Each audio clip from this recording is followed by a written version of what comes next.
Perfect. Let's get started. Hi, everybody. Welcome to this Support Don't Punish online event.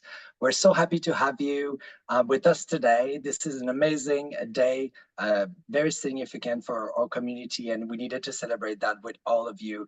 We're so happy that you're able to join in. We'll welcome anyone that can join in a bit later, but for now we have over 50 people already, so we're so happy to have you with us. I just want to take a second to do an acknowledgement of country. So AIVL acknowledges the traditional custodians of the lands on which we live and work, and the lands from where we are all coming from today. I'm currently on Gadigal land.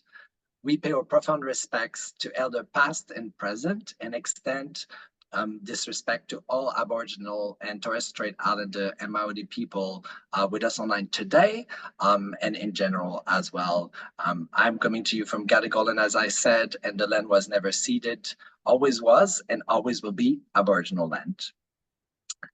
I also want to take a second to do an acknowledgement of community today. So AIVL acknowledges the legacy of peers who went before us and those who continue to strive for equity and social justice in the face of criminalization. We reaffirm our commitment to work alongside our community, challenge stigma and discrimination in all their manifestations. Today, the online event is recorded. Just so you know, only the panelists will the beautiful faces will be seen on camera, none of yours, unfortunately for us. But if you have any question or anything, you can pop your question in the chat, and at the end completely of the event, we'll be answering some of the questions, hopefully all of them, but definitely some of them. If you need closed caption, there is an icon at the bottom of your screen with CC. You can click on it, and that should be automatic for you to see the script of what is discussed. For people that have are visually impaired, I'm currently wearing a black t-shirt. I have dark brown hair and brown eyes, and I'm from Caucasian descent.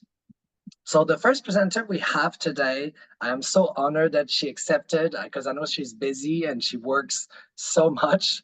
But Leah McLeod, she's the AIVL Vice President, but she's also Input Communication Specialist. She's an incredible peer that have done so much for our community, and today she's going to be presenting on the importance of supporting and not punishing people who use drugs, and the impact of criminalization on people who use drugs on our community. Thank you so much, Leah, for joining in. How are you? I'm really well, thanks, John. Thanks for having me. I really appreciate it. Of course.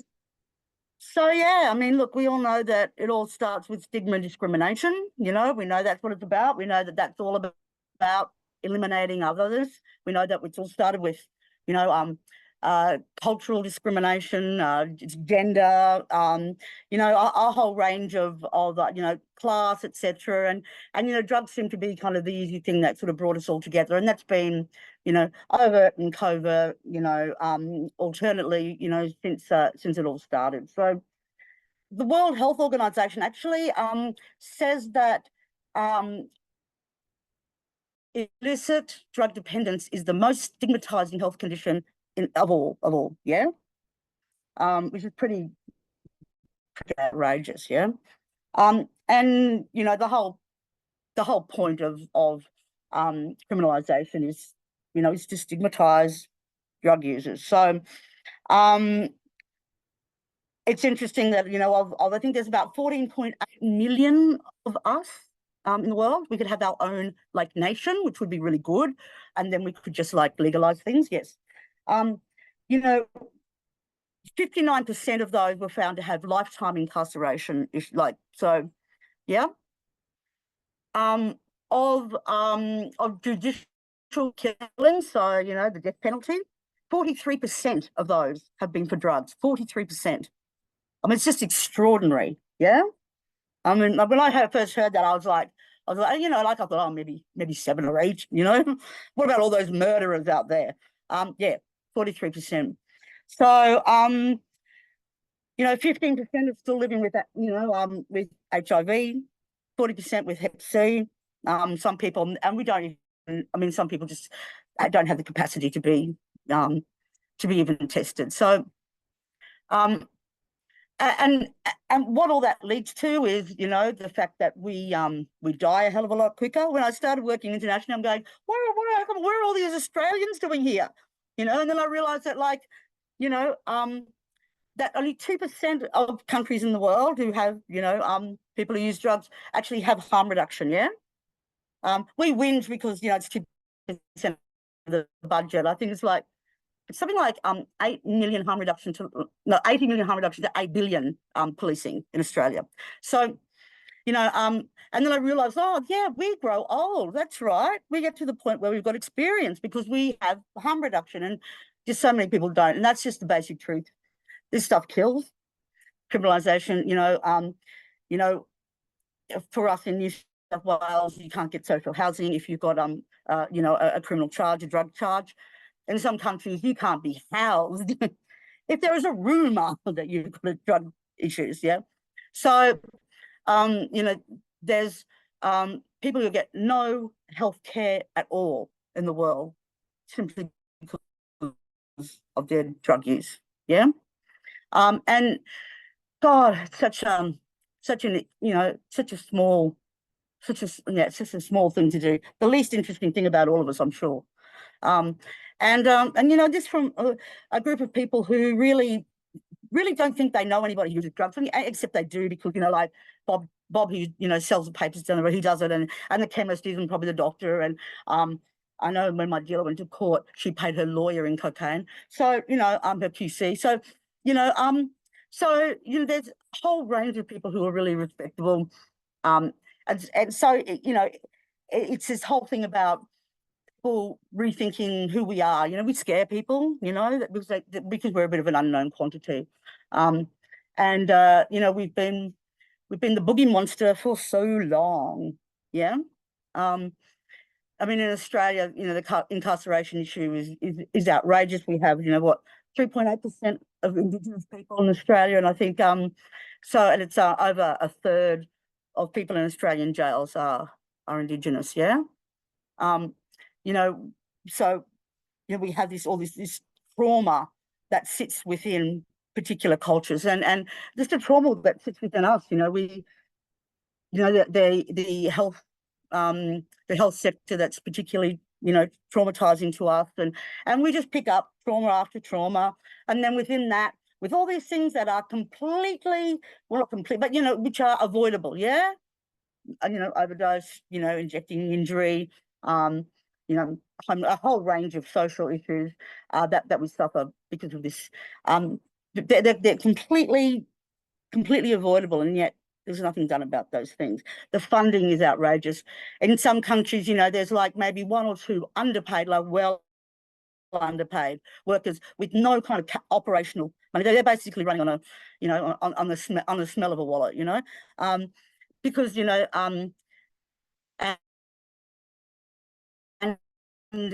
input gives some money to some of those organisations, but if something happens with the funding for us, that stops, and that stops.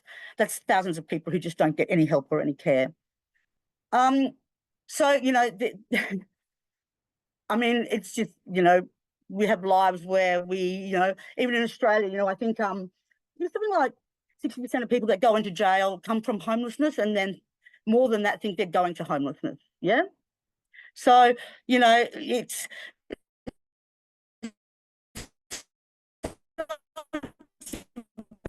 about our homes. It's about the generation, the parents separate from us. Our kids are separated from us.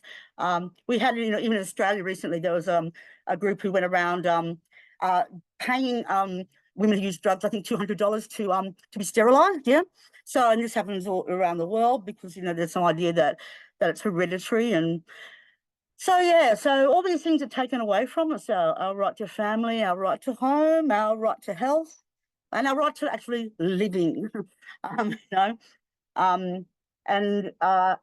we're pushed into this idea of something that we're just not. People don't understand why we do it, but it's like yeah. I always say I would have taught myself long ago if I didn't. So it's just, yeah. I was talking to my brother who takes opioids for pain. He says, oh, I can't think without I'm on it, and I can't. It's like,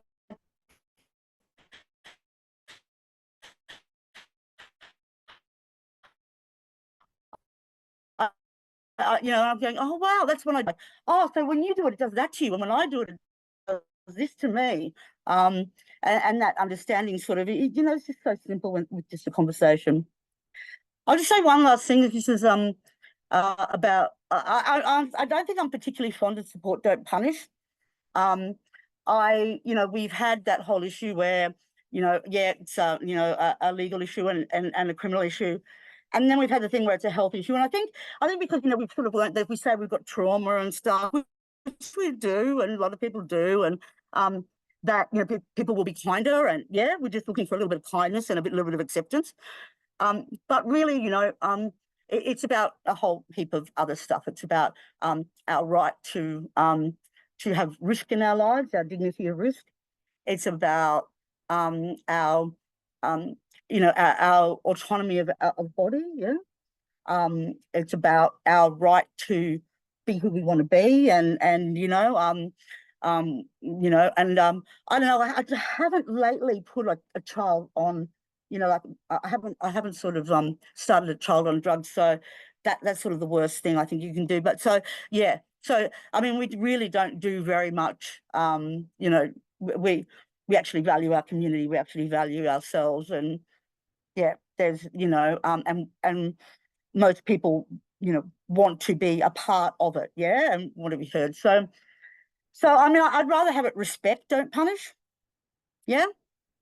You know, like, you don't have to support us. We are well and truly capable enough for standing up and saying what we need. We're the best ones to say what we need. We're the experts in our own bloody lives. Yeah. We know what's going on. We know what is going to work. We know what's going to help. We know what makes a difference. We know what eliminates the risks. We know what the risks are if we're, you know, if you've got enough education, and that means money, and that means time reduction.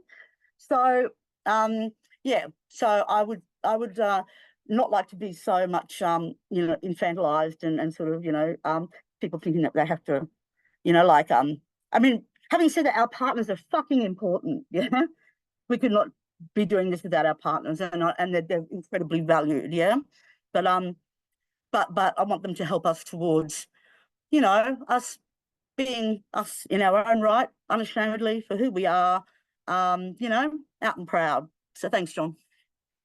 Thank you so much, Leah. And I really want to echo your comment about support vs respect. I think there is something about not thinking about drug user as people that like always need help, needs to have their hand hold to like be able to advocate for what they need or to get what they need, I think, or what we need.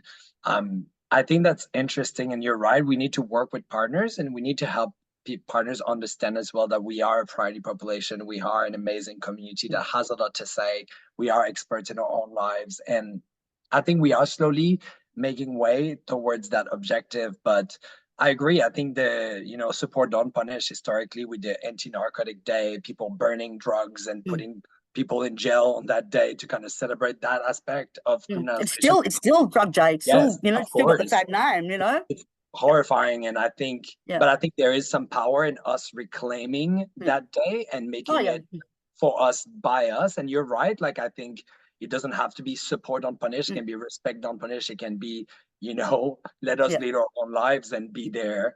But I think I like the idea of a nation as well, of people who use drugs. I think that would be wonderful. But I think that people who don't use drug would lose a lot in the process, because we are such a we are big so cool. We are so cool. Well, we are the so other. much, we are the other, and you need the other. You know, Yes. you always need the other. Yeah. And like, if you look at the artists, musicians, you know, and how they contributed, a lot of people use drugs in there as well. Like, it becomes obvious, and that's not talking about the medical field and everything. But thank you for sharing all of that, Leah, and speaking from the heart. John, I just wanted to say one thing. I mean, people might say, you know, oh, that you know, they are institutionalized. They do need, you know, they do ask for help. They don't do things on their own, you know, and that is a complete product of the whole box and dice that we are so institutionalized. Yes, and criminalization, stigma are so intertwined as well. Yeah, because everything we do do wrong, apparently. Yeah. Anyway, so that's what we have to no winning on that one. But I think that we need to change the narrative. We need to Yeah, change the narrative, and we need to bring that positive twist on, like, yeah, we are able to make great decisions. We are able to contribute. We've been contributing for a long time, and like, you need to understand that. So I think that day could be reclaimed as we wanted. So it thank you so is much, already. Leah. Thank you. And you always do amazing with all the interviews you do for us, for our community, you know, in the different journals and media. And it's really amazing. And having you at an international level and still a board member of AIVL, like, it's really meaningful. And you showcase how, you know, amazing individual from our community are actually able to like take the lead and, you know, showcase their talents and talent and expertise. So thank you so much for all you do. Thanks very much, John. The next speaker that we have is Juan. Juan is the campaigns and communication officer at IDPC. I must say, an absolute gem to communicate with and work with. We're really lucky to have Juan. It's quite early for him today, but Juan is going to be speaking about Support Don't Punish, the campaign, but also the decentralized initiatives to promote an end to the war on drugs. Yes, please. Building sustainable alternatives and putting emphasis on the full spectrum of harm reduction. Thank you so much, Sean. I'm about to share my screen because I did come up with some presentations. I hope it works. Give me just a second to launch this. And you're going to tell me if you can see this. Can you see it? Fantastic. Yeah, thanks again for the invite. I mean, of course, to AIVL, to my co-panelists. I'm Juan Fernandez Ochoa. I'm affiliated with the European Network of People Who Use Drugs. I'm a drug user, and I am also, and particularly here with my IDPC hat, because I'm the Campaigns and Communications Officer at the International Drug Policy Consortium. And as part of that role, I lead globally on organizing or supporting actually local partners in organizing activities around the Global Day of Action and beyond. So I'm gonna talk a little bit about where the campaign came from and how it has evolved over the years, how it operates, and perhaps some learning that we've done over the last 12 years that the campaign has existed. So yeah, in terms of history, the campaign really comes up for the first time in 2011 at a meeting that we had with a few partners as part of an international consortium of organizations that were supported by the Dutch government. It was the Community Action for Harm Reduction program, and that supported IDPC, but also other organizations, including input to reflect and consider how we could mobilize communities to, yeah, basically end the war on drugs. And at the time, the focus of that grant was particularly the question of HIV and the extent to which people who use drugs, and particularly people who inject drugs, are harmed and sort of experience a disproportionate burden of the HIV epidemic, as Leah has very rightly just said. At the time, people who inject drugs were 21 times more likely to acquire the virus. I think that disproportion has increased to either 28 or 35, according to the numbers, although today the World Drug Report says 14 times. So depending on the methodology, that statistic changes. But to me, the exact sort of number of the disproportion is a little bit less important as to consider why there is such a dramatic disproportion. There shouldn't be any disproportion. And very often we're sort of told that that disproportion owes itself to behaviors or particular ways of being of people who inject drugs or people who use drugs, as Leah has said, like people who are incapable of staying well. And this is the typical sort of strategy of any system of oppression, where the harms that a community experiences in relation to that oppression are essentialized in that population, instead of looking at the root causes of why people are experiencing that burden, disproportionate burden of the epidemic. And so this project, at the time, the CARP project was looking at why that disproportion existed and exists. And basically those discussions, which were between, as I said, networks of people who use drugs at the national and international level, plus global allies, came up basically with these two answers. There is a dire lack of access, and there was a dire lack of access to services that people need to stay well. And of course, we suffer the criminalization of activities related to drug use. And so those were, because of those were the key drivers identified as creating that disproportion, those were the key drivers and key root causes that the campaign aimed and continues to aim to tackle. Now, as the campaign has evolved, all kinds of communities affected by the war on drugs have joined this global effort because these systems of oppression that I was alluding to before and that create this disproportion are also at the heart of much pain and suffering for many communities around the world. And so, 1 out of 5 people who are incarcerated around the world are serving time in relation to drug offenses, and most of them, I'm sure, are for possession offenses officially. That's not the case because very often people who use drugs are charged with trafficking offenses just for exceeding certain thresholds, which really calls once again for the abolition of the criminalization of drug use and related activities. It's also a crisis of untreated pain because most of the world, more than 80% of the world, lives in places with little to no access to essential medicines for pain relief. It is also a system of oppression that particularly affects people who grow crops deemed illicit, particularly in the global south. So there's a colonial, of course, dimension to the war on drugs that we can discuss a little bit later. And it is also a crisis of, or a system of punishment that relies on the policing of, as again Leo was saying, the otherize, the other, and that other tends to be poor, marginalized communities. In terms of how the campaign mobilizes in order to undermine these systems of oppression and build sustainable alternatives based on decriminalization and harm reduction, we are decentralized. So although IDPC serves as a central hub, there's many other sort of sister hubs of the campaign, including community-led networks.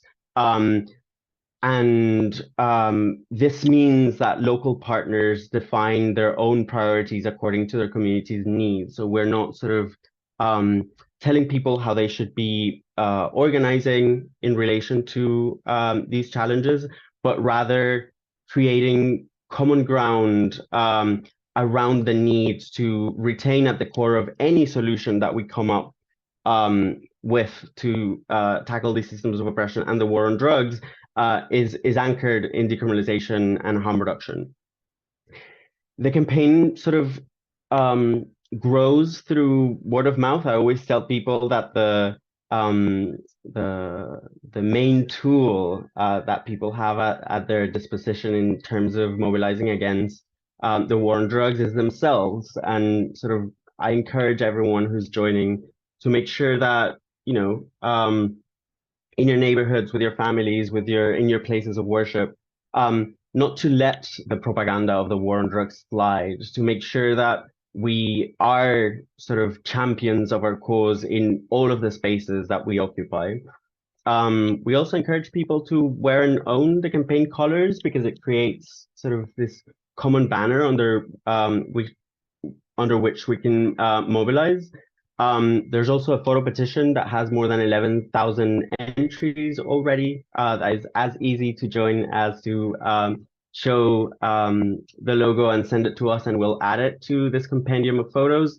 And then there's a couple of funding facilities that relate to activities, and I'm going to talk about one, which is the Global Day of Action, which is today, the 26th of June. As John was saying, we selected the 26th of June at the time as a means to reclaim the 26th of June, because historically the 26th of June is and I hate the name, but I'm going to say it, the International Day Against Illicit Drug Trafficking and Drug Abuse. So you might imagine the kinds of frameworks that underlie the creation of this day.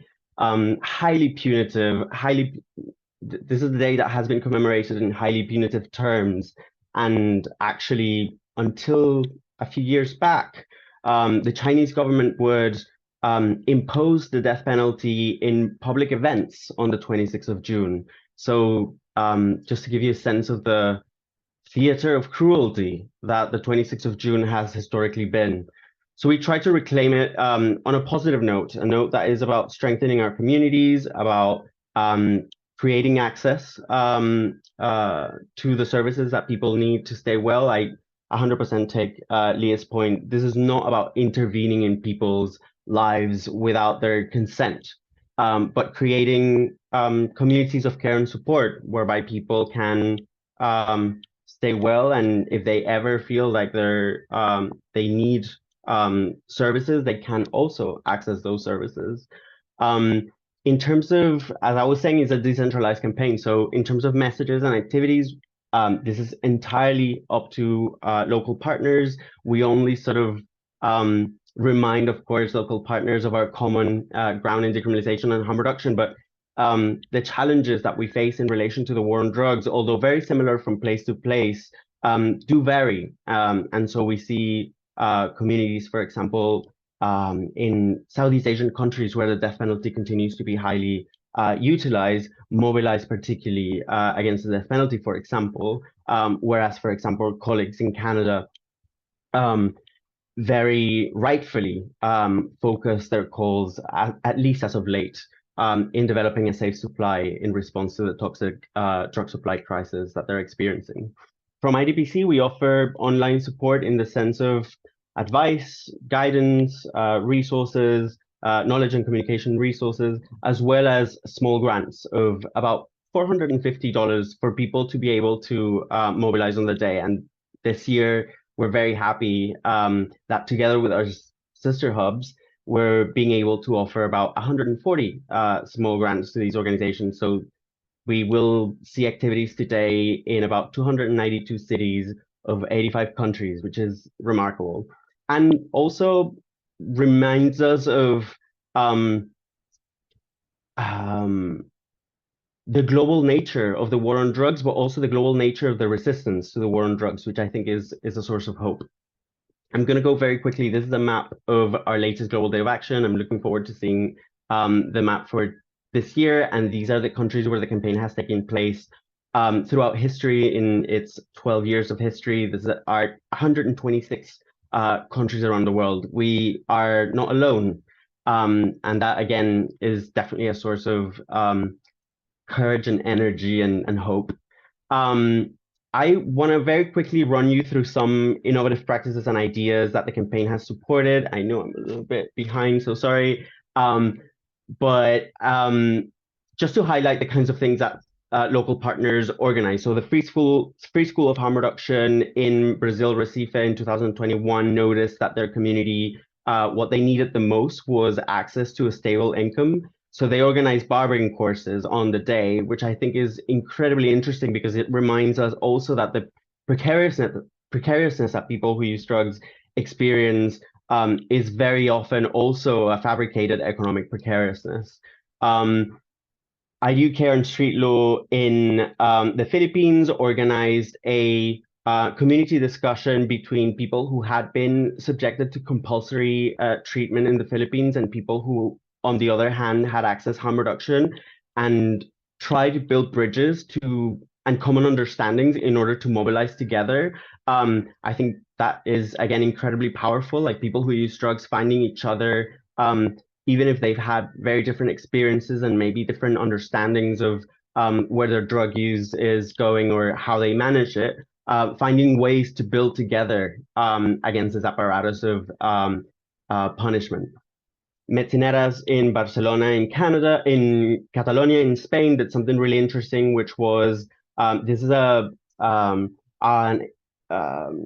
a harm reduction space cooperative that exists in Catalonia, and what they did, noticing that the neighborhood, there were some tensions with the neighborhood because of spurious complaints about safety and stuff like that. They organized a big dinner where they invited the community to talk through these issues.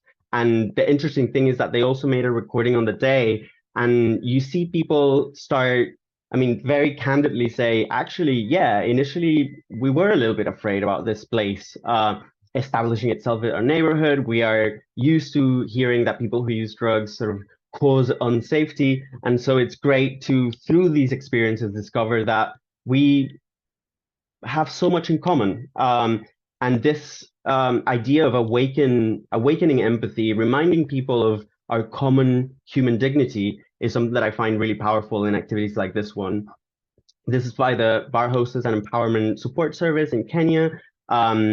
These are activities that are led by women who use drugs, and particularly sex workers who use drugs, to highlight the intersecting oppressions that they face in relation to all these different positionalities that they have, and how they can mobilize, and the needs that they have, and how to reclaim power to ensure that people have what they need. Finally, in terms of ideas, I wanted to highlight the idea of full spectrum harm reduction, which is basically harm reduction as most of us understand it, not just as a series of public health interventions, but rather a philosophy and a set of practices that we use to accompany each other through managing risk, while we subvert the root causes of those risks and harms, which of course are found in the global war on drugs.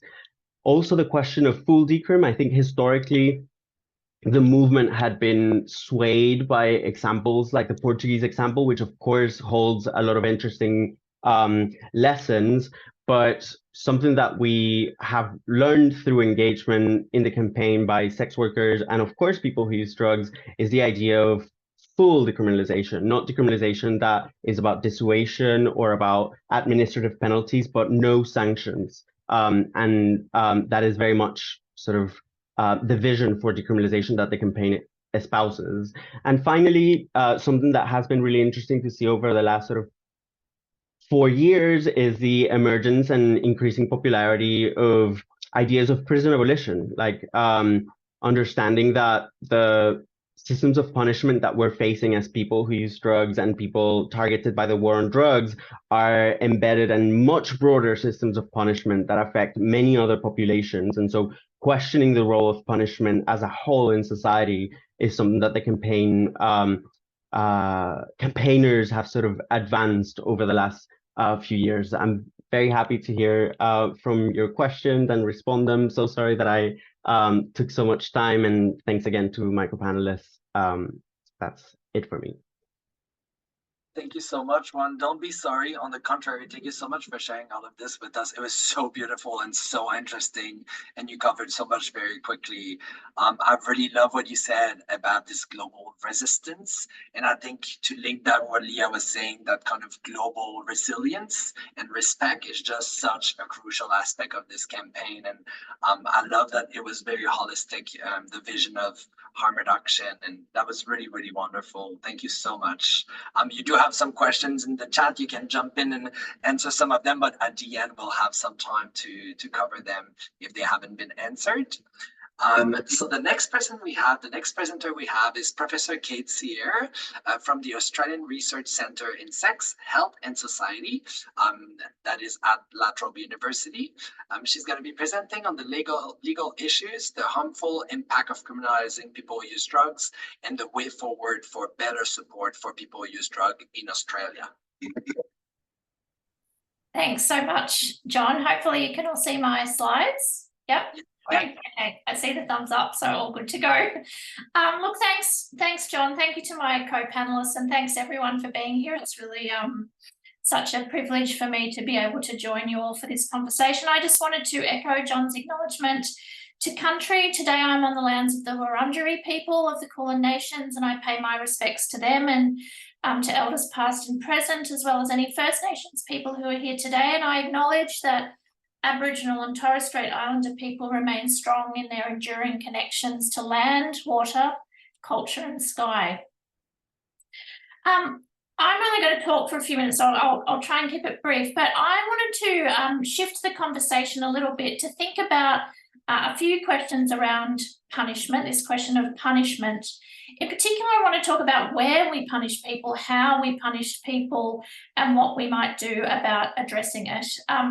Obviously, as we've heard already from Leah and Juan, and also John, and everyone here knows, criminalisation matters a great deal, and efforts to try and dismantle drug prohibition around the world are extremely important. So the criminal law is undoubtedly a very important area for us to focus on. But efforts to address drug issues, drug use, drug possession through the criminal law aren't the only place we need to focus our attention. And what I think I wanted to emphasise in the time I have is the importance of trying to think beyond the criminal law. Both Juan and Leah have already hinted at some of these issues, and I know they'll be well known to many of you, but as I've argued in previous work, which I refer to there on the slide, some work I did with Suzanne Fraser, drugs actually figure in a whole range of areas of law well outside the criminal law. Lots of statutes of all kinds, including in settings like, often obscure settings like housing, which Leah talked about earlier, civil law, family law, laws governing legal practice, so that QC might be in a bit of trouble if that were to come to light, public health, the work of veterinarians, major event organising, environmental law, so many areas of law, drugs come up and are regulated in a range of ways. These laws aren't always about punishment, but they often enable punishment in a range of ways. And Leah gave that very important example earlier of social housing. In Victoria, in Australia, where I am based, to give just one example, under our Residential Tenancies Act, there's a little section of that law, a quite obscure little section that enables people to be removed from housing, including from social housing, if they have some connection to drug offences. And so essentially they can be rendered homeless by virtue of that provision in the law. And what I am calling for is a greater recognition and conversation, especially among policymakers and legislators, about all of these areas of law where we actually punish people or enable punishment to unfold.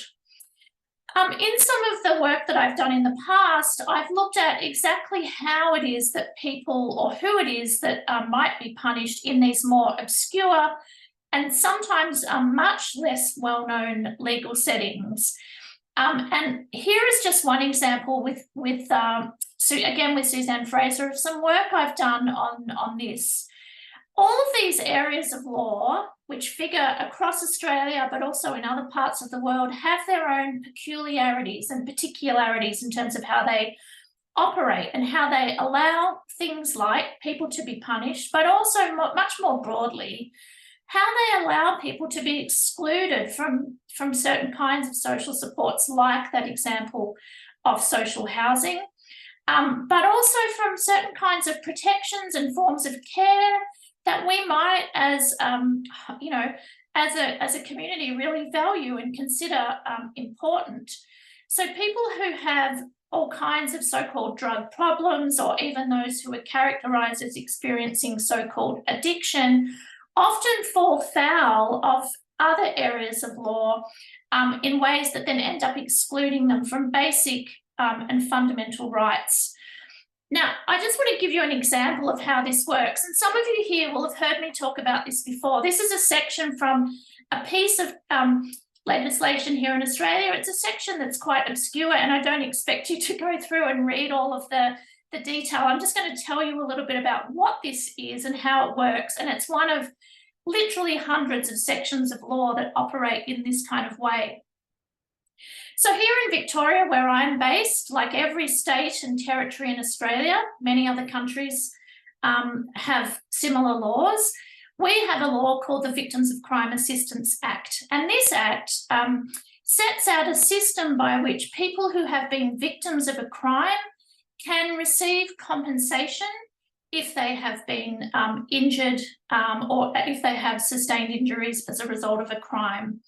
This compensation is quite modest, so we're not talking about huge sums of money, we're talking about very small sums of money and other supports like counselling and other sort of therapeutic benefits. But this is the crucial part. These schemes are delivered and administered by the state. So it's not the criminal offender who pays the money to the victim. This is money that comes from a pool of money that's been set aside by the state to administer to victims of crime. And the legislation says quite clearly that this is about things like demonstrating that when you experience a crime, the state expresses sympathy towards you, it takes interest in and wants to support you in your rehabilitation and recovery from that crime. However, as you can see in this section, there are some exceptions to who gets to access that very modest amount of compensation. And it's point A on the slide that I want to bring your attention to. This section of the Act tells us that when determining whether or not a person who's been a victim of a crime is entitled to compensation, the tribunal who makes that decision on behalf of the state has to have regard to things like the character, behaviour, including past criminal activity, or attitude of the applicant, that's the victim, at any time, whether before, during, or after the commission of an act of violence.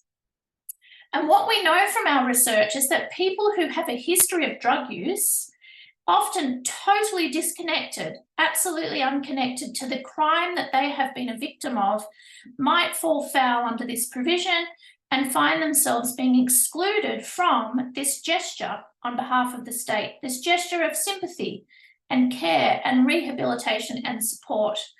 What it means in practice is that a person who might be the victim of a completely random act of violence, including extreme violence, family or sexual violence, may find themselves unable to avail themselves of support from the state because they've used drugs at some stage in the past.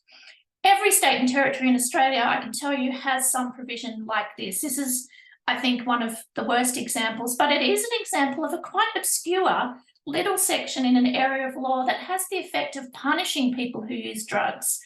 And I think it's very important to bear in mind that this section doesn't connect in any technical, legal way to the criminalisation of drugs. So that even if Australia legalised drugs tomorrow, if every state and territory legalised drugs, this provision would still be sitting there on the books and would still be operational. And there are, as I said, hundreds of others like this. So the point is we need to address all of these provisions and all of the many ways in which people are excluded from being included and supported and valued as members of the community. To finish up, I just want to talk briefly about how we might go about trying to fix these many issues. And the first way we can go about it is by mapping these laws, which I've done in a number of previous studies, but also by talking about them. I try whenever I can to mention these kinds of provisions to people and bring them to people's attention in case they are not aware of them, because they're often lost in the conversation, or there's a risk that they're lost or that they're not at the forefront of the mind of politicians and policymakers. I just want to conclude briefly by mentioning a project that I'm involved in where we have a book you can see on the screen that's coming out quite soon.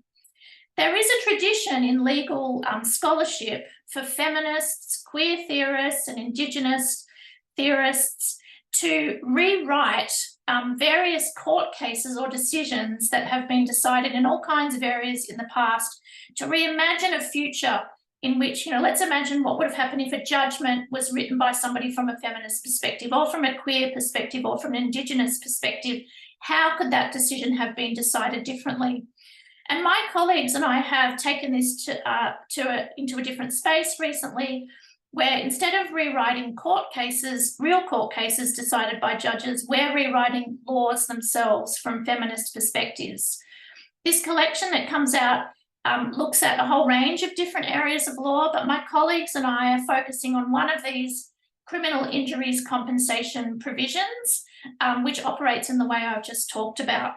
And what I think is important about this project and projects like it is that it allows us to come together as a collective and to imagine a future and actually to demonstrate a future in which laws could be written differently.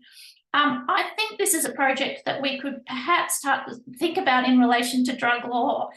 We could imagine how all of these little peculiar and unusual, sometimes obscure provisions could be rewritten by people who use drugs themselves to demonstrate how things could be changed and how we could have a more supportive and compassionate future. And that's work that actually I'm keen to try and do down the track. I'll leave it there in the interest of time, but thanks so much, John, and thanks everyone for the opportunity to chat today. Thank you so much, Kate. That was an amazing presentation and quite confronting, I must admit. You know, thinking that someone is a victim wouldn't be able to access services because of their drug use. It's shameful, like that we could do that to someone. But I like this idea of rewriting, you know, by and for us. I think that this is just very powerful, and this is showcasing resilience. But there's something there, like I think with criminalization, it's not an if. With safe drug supply, it's not an if. With legalization, it's not an if. It's a matter of when. It is just, it's a priority. We are here. There's amazing people before us, Aboriginal people, women, you know, queer people that have fought so hard, people who inject drugs that have fought so hard to get where we are today. I think it's really a matter of when it needs to happen. And it needs to happen in a way, like you're saying, Kate, you know, from us. And I think that is just inevitable. That is just best practice anyway, as much for queer people and women as well. You know, informed by a community is just the best way to move forward. So thank you for shaking us a little bit with this legal piece that is quite confronting, but I appreciate this idea of rewriting those laws, but also just, you know, history moving forward. And like Leah said, maybe a nation, maybe we just take over, but you know, we'll rewrite it in the way that suits us in a good way and bring people along, like it was mentioned at our previous forum. So thank you so much for that. It's really appreciated. The next speaker we have today is Paul. Paul is the CEO of Peer-Based Harm Reduction in Western Australia, an amazing AIVL member, but Paul has been around a long time working as a peer worker and now CEO, and we're just very grateful to have him today with us and taking the time to present. He's going to be speaking on the importance of overdose response, increasing access to naloxone to police, or carried by police, and whether this has changed punitive mindset towards more supportive responses. G'day, thanks, John. Good day, Paul. Hello, everybody. I'm joining you from Wajak Noongar Butcher. This is Noongar country I'm on over here in Bordeaux, in Perth, Western Australia, and sovereignty was never ceded. This is Aboriginal land, it always has been and always will be. And I want to extend my respect to all Aboriginal and First Nations people, to their history and their culture, to elders past and present, and offer that respect to any First Nations people who might be with us today. I'm just a Wodjila boy from Morley. I'm a white boy from Morley. Yeah. I have been around for a little while. Yeah, you're right, John. And I've been working for this mob for 24 years now, and I'm 58 years old. Previous to working for this mob, I was on the other side of the desk, I guess you'd say. So I've had an interesting relationship with police officers over the years, and I guess I'm talking about something a bit different to the other presenters today. I'm talking about a specific example of something I might not have anticipated I'd see happening in my lifetime, which is police officers being actively involved in a harm reduction initiative. Yeah. So there was an Irish poet named Brendan Brown. He's a bit of a problematic character. At 16, he left Ireland to set off a bomb in the UK without the approval of the IRA. Just decided to do it. Ended up in jail for a few years. Highly dependent on alcohol his whole life. There were some accusations of sexual crimes levelled against this fellow as well. So he's not someone I want to hold up to you as a role model. but in one of his poems, he said something about how there was no human situation, however miserable, that couldn't be made worse by the presence of a police officer. And that kind of aligns with my experience of police when I was a young fella, is that whenever they turned up, it seemed to make things worse. And I guess that's the experience of a lot of our peers in our community, because they are criminalised just because of the fact that they use drugs. And this is a really antagonistic relationship. Yeah? So what I've been asked to talk to you guys about here today is the way that the WA police force has adopted naloxone and carrying naloxone so that officers can respond to overdose. And this came out of a lot of work that was done by other people, not me, to advocate for this, to talk with senior police officers, to get the right people on site to make it happen. There was some pretty strong evidence from jurisdictions in the US that police carrying naloxone could lead to earlier response to overdose and could reduce harm and reduce morbidity and mortality. But there was also some evidence that it kind of shifted the relationship between police officers or law enforcement officers and community. And that's kind of what I want to talk about today. So the WA trial, it was rolled out in July of 2021. And so for a year, there was a trial period, July 21 to July 22, and the National Drug Research Institute conducted an evaluation of that. I believe there is a paper awaiting publication based on that evaluation.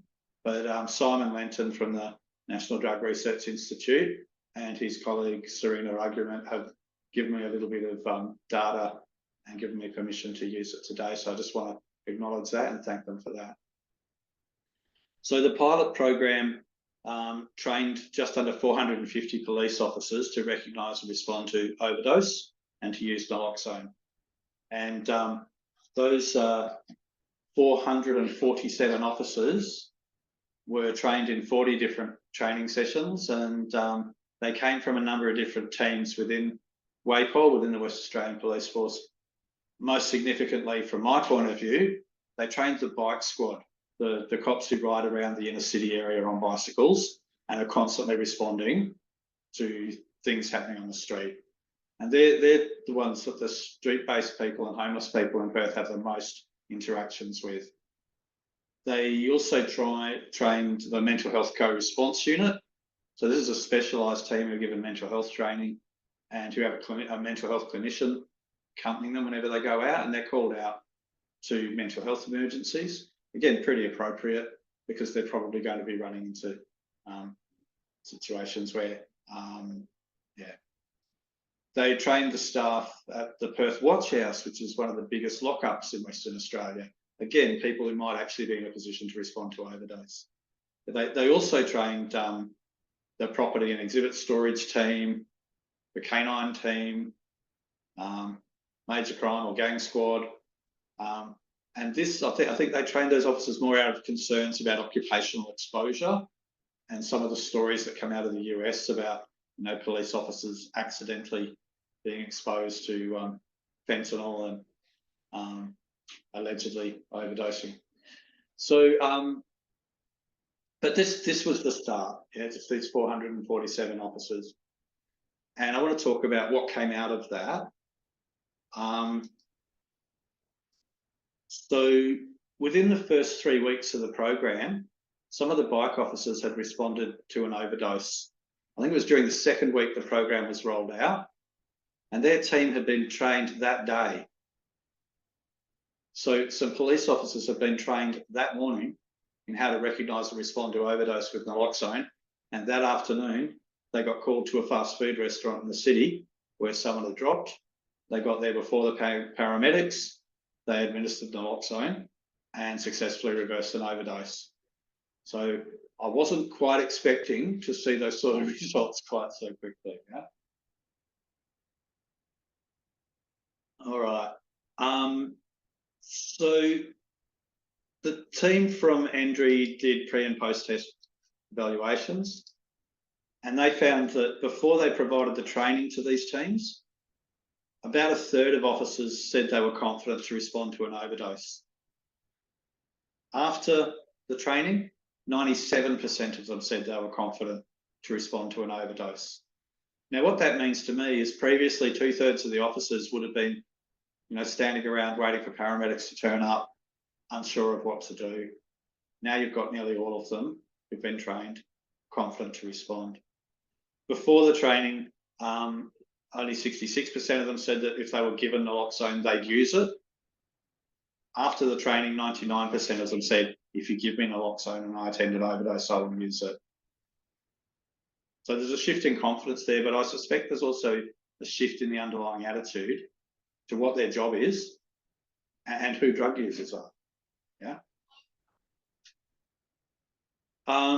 Within the first year, these teams have been trained. About 20% of the officers who've been trained had responded to an overdose or witnessed an overdose in their line of duty, and 70% of them had responded to an overdose with naloxone. And what I want to talk about is some of the qualitative stuff that came out of this evaluation as well. So there's some quotes from some of the officers who participated in the training, and they say things like, quite often we're the first responders to arrive at these sorts of jobs. Previously, we would just kind of do what we could in terms of CPR, but now with naloxone, it's buying the person time. It's keeping their brain alive until the paramedics get there. Before, we couldn't do much. The training gives you the confidence to know what you're doing. You know you're not going to hurt the person. You can actually just go ahead and do something to help. Okay, do something to help.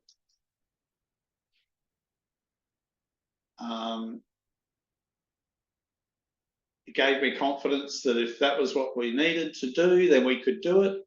We'd have a positive result. It could save someone's life. The ambulance crew told me and my supervisor that we'd done very well. They'd probably saved the woman's life by administering and doing chest compressions. Feeling pretty good. Pretty good, It always feels good to actually be able to help someone out when you're at work. But you feel even better when you think you might have saved someone's life. And another quote here, I can only see benefits for this program. I'm really grateful that myself and Team Redacted were invited to be part of this pilot. It's really been very, very positive for my staff when we can actually go somewhere and do something good. A lot of policing duties these days is quite negative. We often don't get that good feeling after attending a job.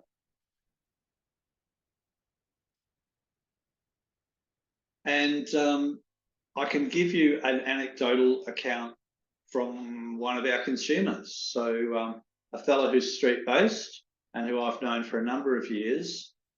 And about 3 or 4 years ago, he was present at an overdose on the street where he responded. He was one of the people we'd trained to administer naloxone. And he came in to talk to me afterwards. He was furious because while he'd been attending to the person and waiting for an ambulance to turn up, police had arrived and they'd searched him and begun questioning him.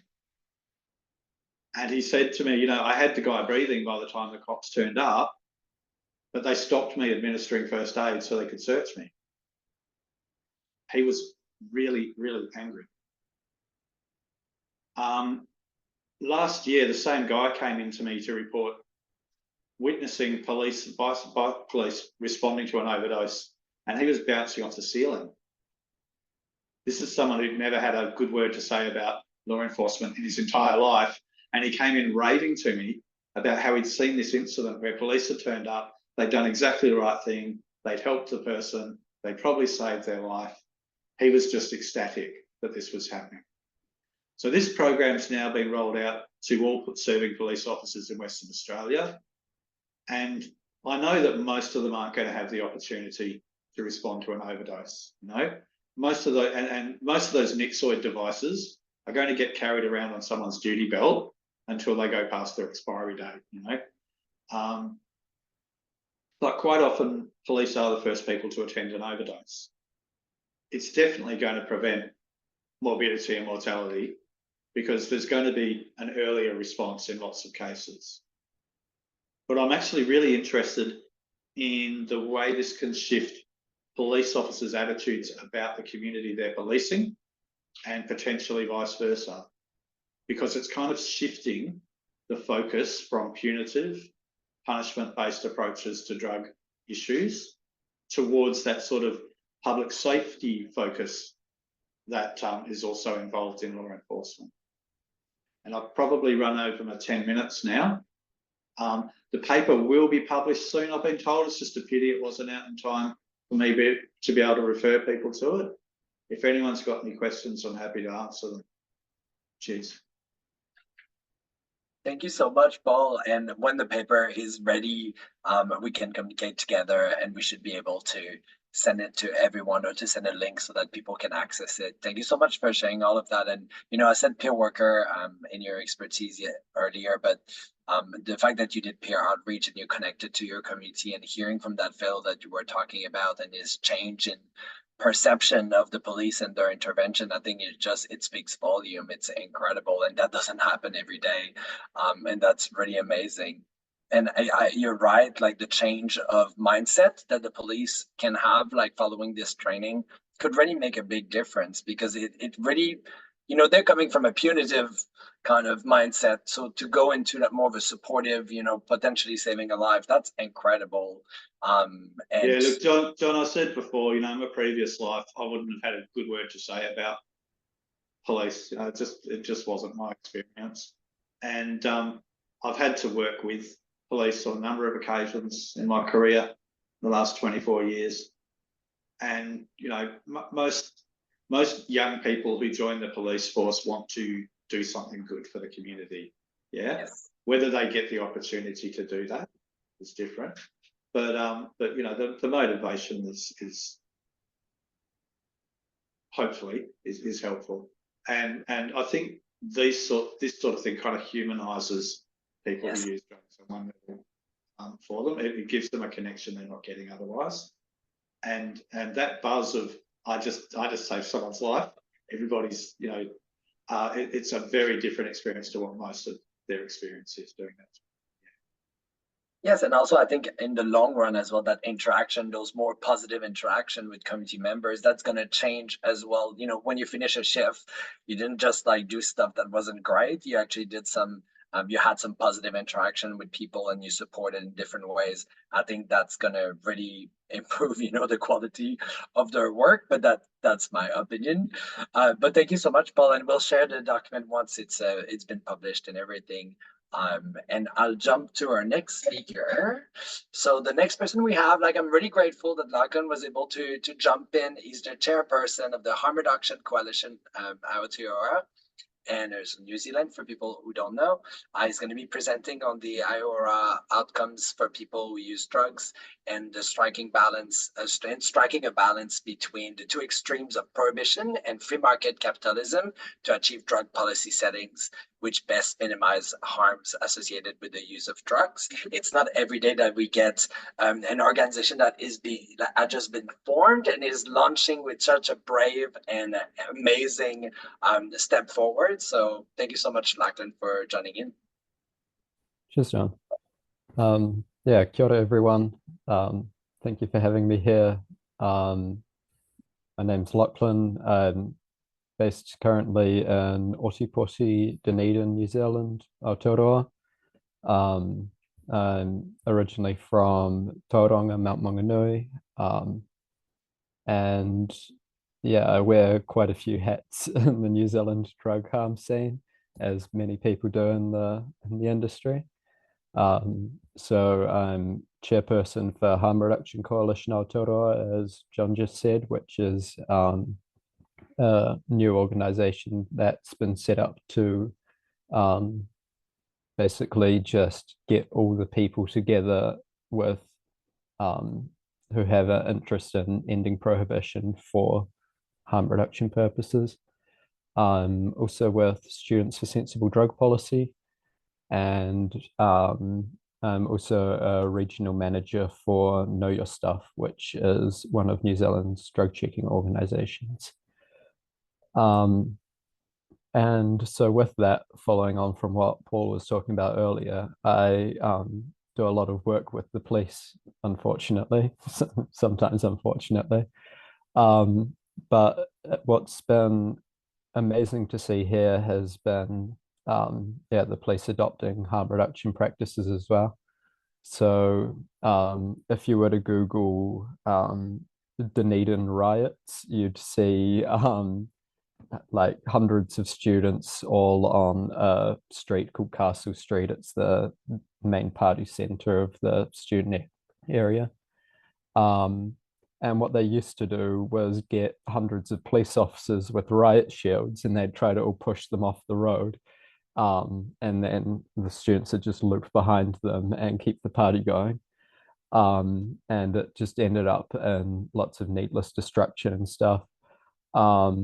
And so the alcohol harm reduction officers for down here, who also are the drug harm reduction officers, because there's no such thing as a drug harm reduction officer specifically, they basically decided to change course, and instead of pushing everyone off this one street, which doesn't even need to be a through road, there's plenty of roads around, they now just park their police cars at each end of the street on any night that there's a big party, and just let it happen.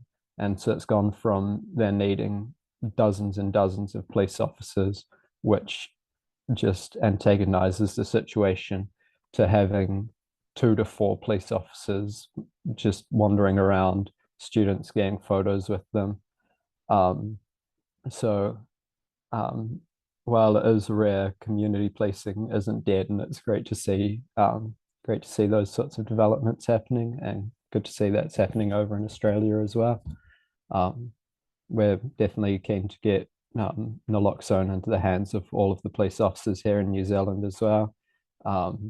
So far it's been difficult. We've managed to get into a bunch of licensed premises, and like even the museum here in Dunedin now stocks naloxone, which is great to see. But yeah, we definitely like to see more first responders with it on hand. So yeah, Harm Reduction Coalition Aotearoa, or HRCA, another drug organization with an acronym. We basically have been gathering together this group for a couple of years, and launched this year on International Drug Users Day, I believe was the day, which was at the start of last month, or maybe the month before. But yeah, we launched with an open letter to the New Zealand government, basically saying rescind and replace the Misuse of Drugs Act and Psychoactive Substances Act, please. And had it signed by about 150 different, mostly people, and about 20 organizations in that number as well. Unfortunately, we didn't get absolutely any response from the government, but that's somewhat to be expected when you've got a right-wing coalition currently running the government. And yeah, HRCA is made up of experts, that's academic experts or lived experience experts, people who have worked in the harm reduction sector, and yeah, we are basically just working to bring those voices forwards and elevate them and push for that change to get sensible regulation. So there's this thing, it goes by a few names. The harm reduction curve is the common name that I know. It's basically a graph where on the x-axis, the vertical axis, it's level of harm. On the y-axis is level of regulation, basically. currently we're seeing very far on the left-hand side, which is full prohibition, which has maximum harms. On the other side is full unfettered capitalism, which has also extremely high harms, possibly not quite as high as under prohibition, but still extremely high when there's companies using people to make a profit off them. And so, yeah, the goal is basically to try and strike that balance at the bottom of the harm reduction curve where there's sensible regulation, but not prohibition, where people can go to a pharmacy and get whatever they want to get. Yeah, possibly having like a couple of different spaces, like you can go to a liquor store and buy your more recreational-esque drugs and pharmacy for everything else or something. But basically just having everything available with the information that people need to be able to survive and thrive using it. And yeah, so basically that's the goal. We're still in very early stages, building up our capacity. You can see our website at hrca.nz. We're currently just developing all of our policies and just working on building our fundraising capacity as well, so that we can get like public advertising campaigns and things going. But yeah, I'm excited to see what Harm Reduction Coalition Aotearoa will be able to bring in the future. And New Zealand is prime for it as well. We were, I believe, the first country to legalize needle exchange programs, to legalize prostitution.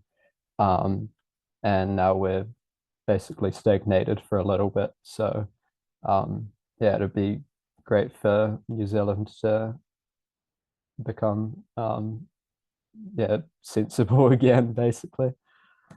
And yeah, the state of things here, as it might be in Australia, is very weird and broken and Hippocratic at the moment. So like weed is legal if you're rich enough to pay the $100 for an appointment and tell them that you use weed for whatever you use weed for and get a prescription. Same thing with like stimulants. If you can afford the $900 for an ADHD assessment, then you can legally get stimulants. But for the 50% of methamphetamine users in New Zealand who have undiagnosed ADHD, they're unable to access their stimulants legally. If I were to grow mushrooms, I'd quite likely get put in prison for up to a lifetime sentence. Yet the government science group called ESR is currently growing mushrooms for use in psychedelic therapy trials. So we are basically all over the place, and we've got that disparity where rich people can access things while poor people get shafted. So yeah, lots of things to do. And yeah, if anyone knows any wealthy New Zealand philanthropists who want to support a fledgling harm reduction organization, send them our way. And yeah, I'll let John jump back in to wrap everything up. Thank you so much, John. Thank you so much, Lachlan. Like it's amazing to hear what you're working on, and I think there's just a lot of work that needs to happen. As you said, like New Zealand has the potential to do incredible things and lead the way, and I think that needs to kind of come together in a way that is led by people who use drugs in that country. So thank you for sharing what it's about and what this new organization is striving to do. I think it's amazing, and we're really happy to see, because you guys had amazing needle and syringe programs, and now it's amazing to have an organization that is doing the work on drug law reform. So we're fully supporting you guys, and money will come your way because you guys will do great things, and then money will come. So we have full trust that this will happen, and we'll work together to make big changes. As many of the speakers said, it is about global resilience. It's about coming together and working together as people use drugs. So let's just do that, and money will come and change will come as well. So just to wrap things up, I'm just gonna go over some of the questions and comments. So we had a comment from Kat that was just saying that the QC anecdote was really good and that she loved it. We have a comment from Emily that was saying that Leah should probably actually patent respect, don't punish, which I think was fabulous. There is some comments around funding as well. So I think, like you said, Lachlan, it does make a difference about the power that we have. Like, even though we have the full power inside of us, like having the money allows us to do so much more and to build capacity. So that's always important. We had some people joining from India. Thank you for coming and jumping in, guys. We're happy to have you, and we hope that that was inspiring to you. We also had people saying that me and Leah had a beautiful conversation, which we always do. And it's always lovely to exchange about drug law reform and people who use drugs and what we can do and achieve. We had a question about the foothold or connection in those countries, so globally, that have capital punishment for drug-related crime. If you are interested, Juan took the time to answer that question for IDPC. So that's a wonderful answer there. We also had Kat that mentioned as well that sometimes it was a bit hypocritical, the way society kind of see mind and body altering substances. I think there is an issue. I mean, I don't want to say branding, but I do think that sometimes people who use drug, we've been vilified and we're kind of seen in a negative lens. So no matter what we do, like Leah was mentioning, it seems that it's always wrong and it's just not the right thing. So I think we do need to change that narrative to reclaim that power and to be able to discuss with people that have different point of view and make them understand how this is hurtful as well. So I appreciate the comment from Kat, and there's an answer from Juan as well there, which I think is great.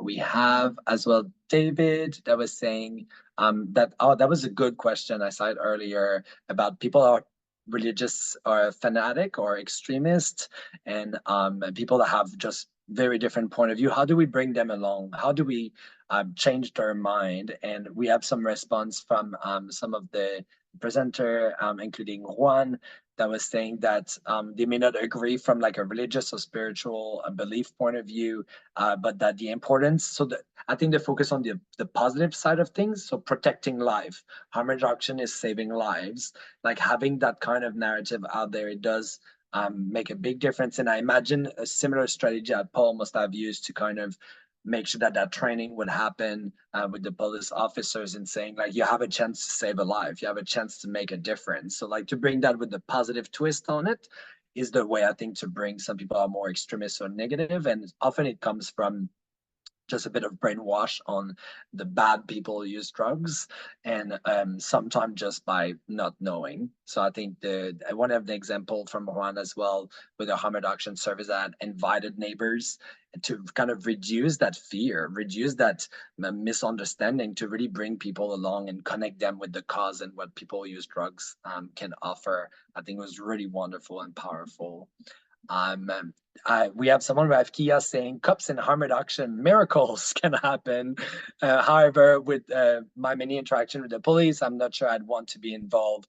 Really deep, sudden attitudes needs to be changed. That's so true. I think I'm terrified from the police still, but I do think that it does make a difference. If some of the police officers are doing the right thing, are saving lives, it's going to take a long time to redeem themselves from some of the things that they have done, but it is a start, and we just need to strengthen that, and we need to make sure the police, but also policymakers, are understanding what needs to be done by and for drug users as well, respecting our self-determination and what we can offer. And then there's something around ADHD assessment and referral from GP in Australia or NG, that the NZ, and there's no subsidy. I think Lacan had answered this question. That's a bit technical for me to go over at the moment. But I should say as well that it's really important to make sure people can access medication, no matter if they are on ODTP, OMT, or any other drugs that they need or they want. So I think it's a matter of equity and social justice. I think that's important to note. We have a comment from Tim that was saying that thank you to Kate for our presentation, and that he would really like to see a reimagined perspective of cases where people use drugs have been criminalized. So I think, Kate, you've struck a chord on that, a positive chord. People are interested to see how it could be reimagined and to work together on that potentially. And then is there anything else? So Kat was mentioning that also she was worried a bit about the 1% poll of the cups. That I think the comment earlier was that, you know, they were not really keen on intervening and like doing something to save a life. So that 99% was amazing, but Kat was saying that she's a bit worried about that 1% that is kind of still thinking about it. I'd just say that their sample size is pretty small on that research, and that 1% is probably one officer. Yeah, there's always going to be one, isn't there? Yeah. There's always going to be one. We're hoping to bring them along. The shift in pre and post is pretty dramatic. Yeah. Yes. And that's the important message, I think, is that 99% of that big change is really fantastic. And that 1%, you know, it may not happen right away, but if they see as well some of their peers do the right thing, it may change their mind or have a different mindset. It just takes time sometimes, but we're hoping that this 1% still from the training knows what to do and potentially will save a life, maybe not knowing that they would, but they would, hopefully. We've also had hospitals refuse to bring people back, people who've gone into emergency and said, there's someone across the road, and they go, oh, yeah, whatever. So, you know, it's getting a bit of a, you know, bit of a bad rap, but not that they don't, yeah, but, you know. Yes, and there's a good question for the panelists as well. Someone is saying, instead of like leaving naloxone with the law enforcement, could we place beside defibrillation devices? Could they be placed beside defibrillation devices in our communities? I think that's really interesting. What do you guys think about having naloxone close to? I don't think it's in one or the other. I think that could be potentially done as well. We advocate that any people who might be in a position to respond get trained in how to recognise and respond to overdose. We're trying to get the ambulance service here, who provides a lot of the first aid training, to incorporate this into their first aid training. I know there's been conversations with the Australian Resuscitation Council and groups like that about incorporating overdose response into standard first aid training, which would make a huge difference. I think it's a no-brainer that you'd have naloxone with defibs as well. I guess the advantage of it, of police carrying on their belt as well, is they're quite often called to people on the street, to scenes where bystanders are all standing there. Lots of them will phone the ambulance. But if they don't know the person, they're unlikely to try and get involved. And Western Australia is really big. It takes up a third of the Australian continent. Perth is the widest city on the planet. It's just this enormous, it's only 2 million people here. It's just this enormous suburban sprawl. Ambulance call-out times can be quite long. So, you know, it's a positive in several different ways from my point of view that police have embraced this. And there was some resistance initially. And once they've done the pilot, and some officers had the experience of doing it and they'd spoken with their peers, suddenly the management wanted the whole force trained. And now I know that there are police forces in other states and territories asking WA for data and information about how to set this up. It's created a bit of a buzz and an interest in this. Yeah. Small steps, but important ones.